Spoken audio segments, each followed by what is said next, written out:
Hello everyone, I'm Meg Oliver in New York, and welcome to this edition of Money Matters. My guest today says he's got the one key to success you're missing, whether you're an entry-level employee or a senior member of the staff. He says his tips can help you stand out from the rest and help you take that next step in your career. It all revolves around the idea of managing up.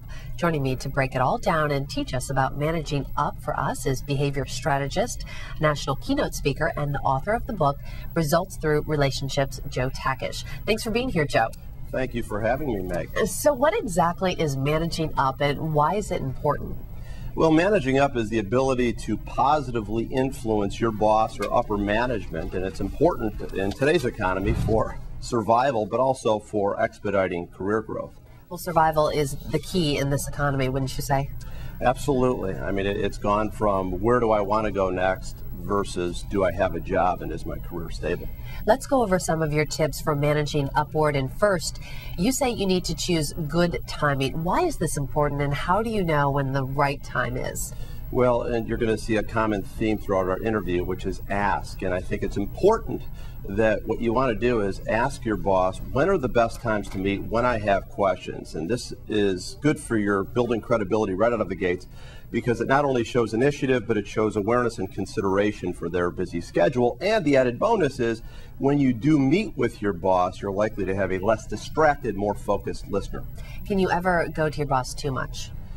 Yeah, you can, and I think that's where you need to, and we're going to get into that in tip 3, which is aligning understanding. But again, I think asking them when is a good timing to regularly meet with them so you can be consistently providing value to them and your company is only going to anchor your market value. Okay, your next tip is prepare and plan. How can practicing this tip help with your relationship with your boss? Well, it's crucial because most people oftentimes just wing it versus getting feedback prior to. So when you meet with your boss, you want to be succinct. You want to state why you're there and what you hope to walk away with. And a critical piece, maybe the most important part of managing upward, and every executive who's watching this will nod their head affirmatively, is become solution focused. Even if you don't know the answer, they want to know what you've thought.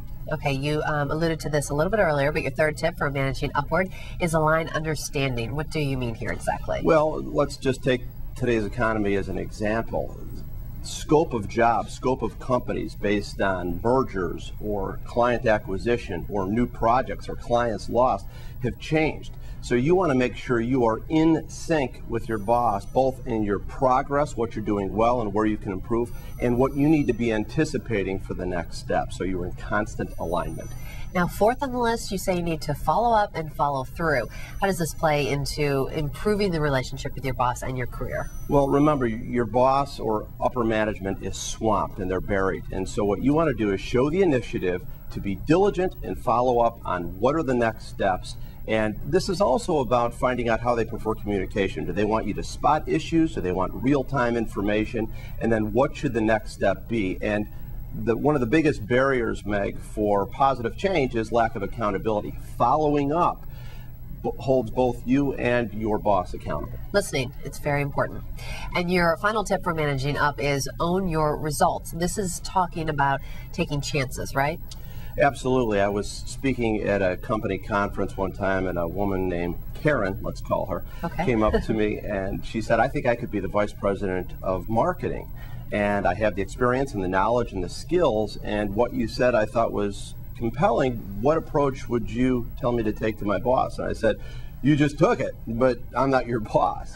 And so part of owning your results is, rather than griping to everybody else on the promotions you're not getting, the opportunity you're not getting, talk to your boss. And oftentimes it's a function of awareness, and make sure that you speak up and own those results. Being proactive. What do you suggest for those who are looking for the right way to approach your boss to get what you want or need for your career? Obviously, you just told us that example, but are there any other tips? Yes, get feedback. And I would offer video feedback. In the last 10 years, I've videotaped over 3,000 executives, and Meg, I still have not had one say, I look phenomenal on video, right?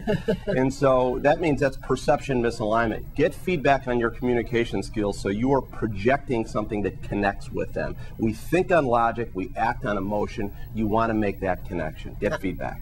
And let's talk about a scenario where you have what you think is a bad boss. How can you forge a good relationship with your employer?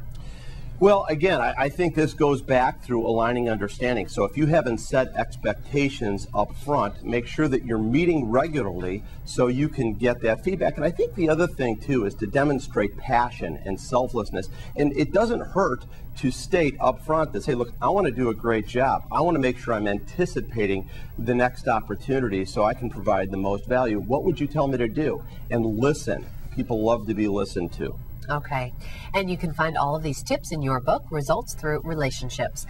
What else can we find in there? Finally, what, in your opinion, is the magic formula to owning your results? What's the only thing you need to do? Well, two things. One, as far as the book goes, and I don't mean to be egregiously self-plugging, but it's about behaviors. And we haven't, I call this the dysfunctional evolution of leadership. We haven't been given the behaviors to productively confront people or manage clients or staff. So that's what the book is about. And the last thing I would tell you is, I'm going to circle back to the beginning, is choose the right timing and make sure you're getting feedback at all times. And we constantly align perceptions and put ourselves at a distinct advantage when we get this input from other people. Well, Joe, thanks for coming full circle for us. Thank you, Meg. Joe Takash, author of the book Results Through Relationships. Thanks for joining us today. You can pick up a copy of Joe's book, Results Through Relationships, Building Trust, Performance, and Profit Through People, at bookstores now.